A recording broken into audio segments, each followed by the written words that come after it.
Hi Assam ವಲೈಕುಮ್ ನಮಸ್ಕಾರ. ನಮ್ಮ ಜೋರ್ಗಿ ತಾಲೂಕು ಮಂದಿಗೆ ನಮ್ಮ ಹತ್ರ new models covers and earbuds neck bands and cables available ಆಗ್ಯಾವ. ನಮ್ಮಲ್ಲಿ ಕಸ್ಟಮರ್ ಕೇಳ್ತಿದ್ರು ವೈಟ್ ಕವರ್ ಟ್ರಾನ್ಸ್ಪರೆಂಟ್ ಕವರ್ ಬೇಕಂತ.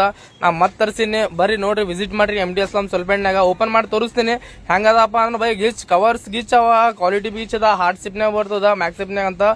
ಇದೇನಾಗತ್ತು ನಿಮ್ ಕವರ್ ಕ್ವಾಲಿಟಿ ತೋರಿಸ್ತೀನಿ ನೋಡ್ರಿ ಬೈ, ಗಿಚ್ ಹೇಳಕ್ಕೆ ಹೋಗಲ್ಲ ಆ ತರ ಕ್ವಾಲಿಟಿ ಅದ. ಕ್ಲಾರಿಟಿ ಸಂಗಡ ಹಾಕೊಡ್ತೀನಿ ನಿಮ್ಮ ಫೋನ್ ಯಾರೇ ಬರ್ರಿ, ನೀವು ಚೀಪ್ ರೇಟ್ನಾಗ ಹಾಕೊಡ್ತೀನಿ ಕವರ್ಸ್ ಬಿ.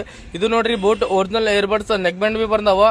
ಇದ್ರಾಗ ಆಟೋಮೆಟಿಕ್ ಚಾಲು ಆಗ್ತಾ ಆಟೋಮೆಟಿಕ್ ಬಂದ್ ಆಗ್ತಿದ್ರು. ನಮ್ಮ ಹತ್ರ ಏನಾಗುತ್ತೆ OnePlus ಇಯರ್ಬಡ್ಸ್ ಬಿ ಬಂದ ಒರಿಜಿನಲ್ನಾಗ, ಕ್ವಾಲಿಟಿ ಗಿಚ್ ಅದ, ಪ್ರೈಸ್ ಕಮ್ಮಿ ರೇಟ್ನಾಗ ಹಾಕಿ ಕೊಡ್ತೀನಿ. ಮತ್ತೆ ನೋಡಿದ್ರೊಳಗೆ ಇದ್ರ ಸಂಗಡ ನಿಮ್ಗೆ ಏನಾಯ್ತು 6 ಮಂತ್ ವಾರಂಟಿ ಬಡ್ಸ್ ಬಿ ಬಂದವ. 6 ಮಂತ್ ಏನೇ ಆದ್ರೂ ಪ್ರಾಬ್ಲಮ್ ರಿಪ್ಲೇಸ್ಮೆಂಟ್ ಆಗ್ತಾ ಇರ್ತದೆ ನಮ್ಮ ಹತ್ರ. ಅದ್ರ ಸಂಗಡ ಕೇಬಲ್ ಇಯರ್ಬಡ್ಸ್ ಅಂಡ್ ತೋರಿಸ್ತೀನಿ ನೋಡ್ರಿ. ಕೇಬಲ್ ಹೆಂಗ 6 ಮಂತ್ ಗ್ಯಾರಂಟಿ, ಏನೇ ಪ್ರಾಬ್ಲಮ್ ಅಲ್ಲಿ ಬಂದು ಚೇಂಜ್ ಮಾಡ್ಕೊಂಡ್ರಿ. 6 ಮಂತ್ ಗ್ಯಾರಂಟಿ ಸಂಗಡ ಚೀಪ್ ರೇಟ್ನಾಗ ಬೋಟ್ ಇಯರ್ಬಡ್ಸ್ ಬಿ ಬಂದಾವ.